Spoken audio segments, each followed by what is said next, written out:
Hello folks, welcome to OTD, also known as On the Deck, where you can get all the sports you need in 10 minutes. My name is Adam Orduna. This is my mom, Gina. He's the journalist? She's the enthusiast. Let me make sure my mic is turned on. Yeah, okay, well, it is. Yeah. Well, we got to get started today because we might get rained out. As you know, we do our show outside, and we are Facebook Live, so you guys will see all of this going on here.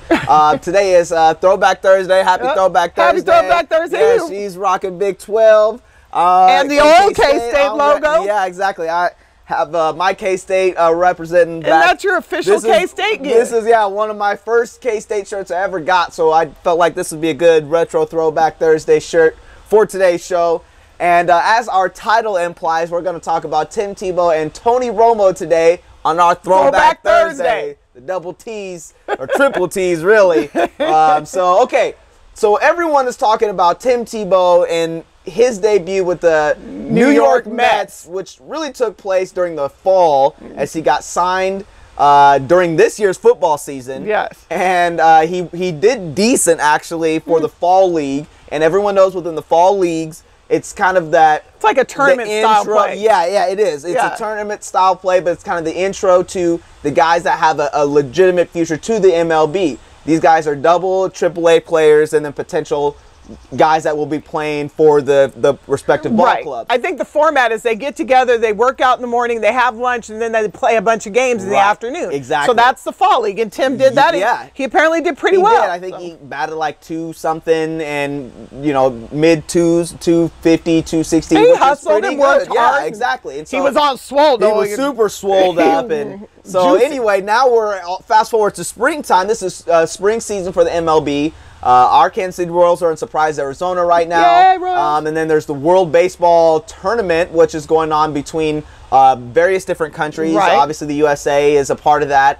And so you've got all of these countries and I think the finals for that, when they get to like the final tournament, is coming back to the States, and I think that's going to be like at... I think it's in Florida. Yeah, it's at the Miami Marlins Stadium, Marlins Park, which is also, I think, where the All-Star Game is going to be. So, the Marlins are going to... good for them as well. And side note, the Royals played Venezuela yesterday, and Alcides Escobar and Salvador Perez are on the Venezuelan team, and they actually smacked the Royals yesterday, which because they should be playing for us. Exactly. I mean, I get it. They want to play for their home country. Yes. I get it. All right, now back to Tim Tebow. Yes, Tim Tebow is with the Mets, and he had his first outing yesterday, his first at-bats for the spring training season with the actual Mets organization. This wasn't just other ball, like the minor ball club. This was the actual Mets baseball game. He was in the clubhouse with Noah Syndergaard and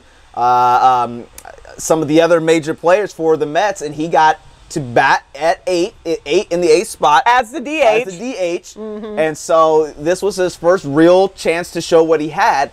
He was going up against the Cy Young Award winner for the Red Sox just yesterday, so he had a chance to really showcase what he had. Yeah, this was like, instead of being at like camp, which is kind of what the fall is, you work out in the morning, play some scrimmages in the afternoon. Correct. He got up with the big dogs. All of a sudden, he was really up there as though he were part of the actual Mets lineup. Correct. Which is really what we wanted to talk about, because the question I think that we had talked about is, how did he do? Right.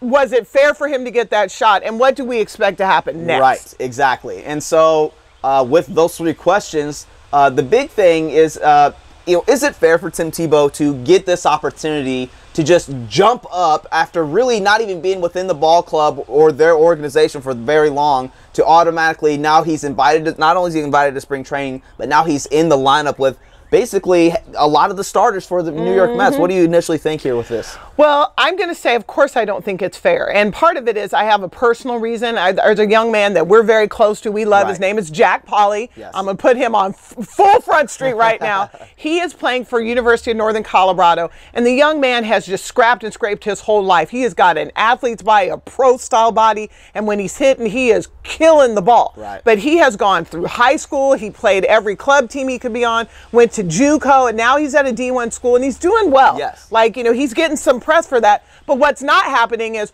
oh, hey, you get to come up with the Mets and bat 8th as our DH. Because the truth of the matter is, he could have gone up there and did exactly what Tebow did, which that's the next question is, how did he do?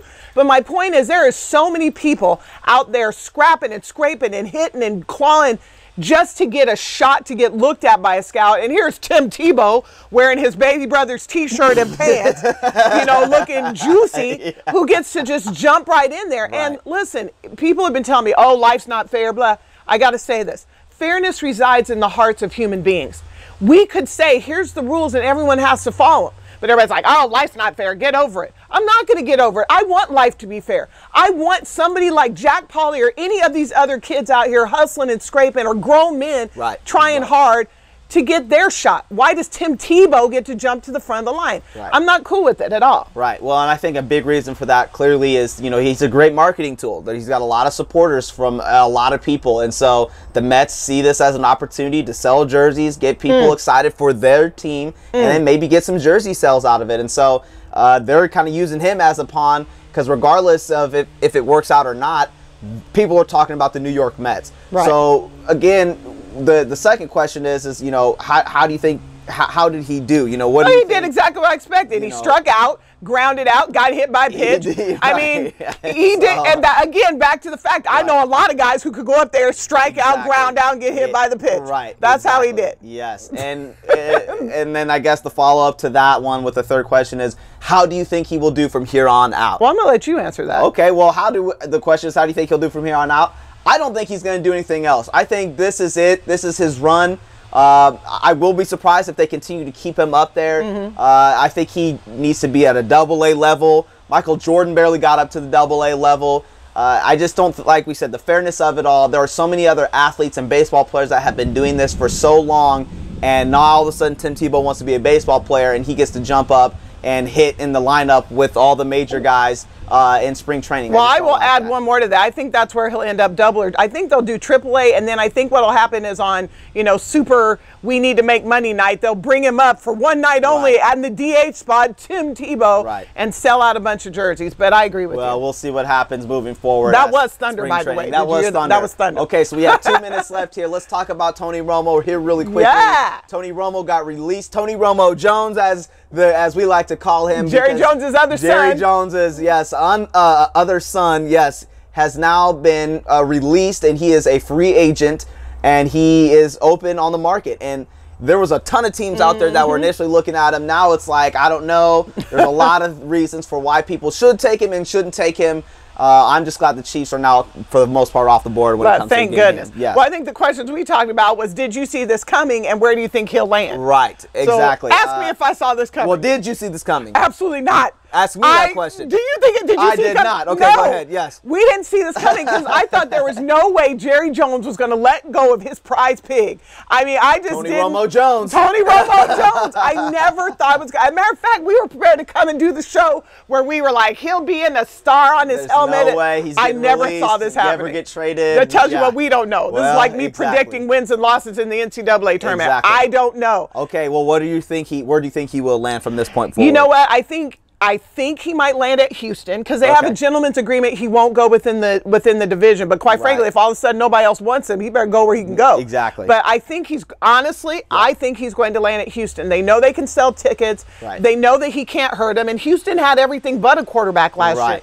People say Denver, but what do you think about him going to Denver? Yeah, I think Houston's a solid landing spot. I don't know if he's going to get them to the Super Bowl. No. Denver is another viable option. I think they've got the pieces in place for him. And then the Jets are another possibility. I think that could be, he's a big city type of guy. I think that would fit him better. Well, let's say money. You have to make one pick. 1, 2, 3.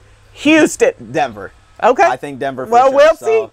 We will see. And the season is coming up quick. Wow, it's almost football There's so again. much free agency talk. We're not going to get to it today in this episode, but we just wanted to bring up the 2 T's on Throwback Thursday. Yes. Tebow, let us know what you think about that, and definitely let us know what you think about Tony Romo, because those are some big headlines within the sports world. There are headlines today. So we will see what happens here moving forward. Hey, it's Throwback Thursday. Throwback Thursday. Tebow, Tony, and Thunder. And Thunder, exactly. Continue to follow us on all of our social media. Type in OTD on Facebook. Type in my name, Adam. We're doing subscribe to our page and like our page as well. And we want to say we Thanks, appreciate everybody. your time, and thanks for watching, folks. All right, we got to Hey, go Facebook. inside here.